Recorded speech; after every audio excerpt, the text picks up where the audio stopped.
मी गेली 30 वर्षे 1996 पासून महानगरपालिकेमध्ये मी किंवा माझी पत्नी असं 6 टर्म आम्ही तिथे वेगवेगळी पदवी भूषवलेली आहे. हे सगळं आम्ही सुरेश दादांच्या नेतृत्वात त्यावेळेपासून जुळलेलो होतो आणि आज सगळ्यात जुळलेलो. शहराचा जो मध्यंतरीच्या भागात खुंटलेला विकास आहे त्याला कुठेतरी गती मिळायला पाहिजे. आपण बघतो की इतर शहरं जळगावच्या तुलनेने खूप प्रगतीपथावर चाललीवर आहे. एकेकाळी जळगाव शहराच्या मागे होती. इंदोरचे त्यावेळेचे महापौर हे जळगावला व्हिजिट करायला आलेले होते जळगावचा विकास बघायला. या जिल्ह्याला 3 मंत्रिपद राज्याचे मिळालेले, 1 मंत्रिपद केंद्राचं आहे.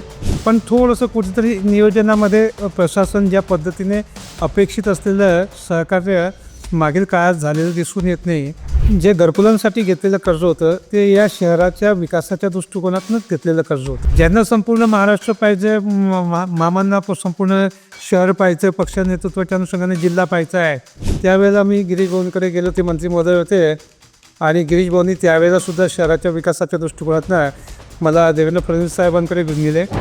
आणि आपण या शहराचा आता विकास पुढे भविष्यात साध्य करताना या शहराच्या विकासाची एक ब्ल्यूप्रिंट तयार करणं गरजेचं आहे.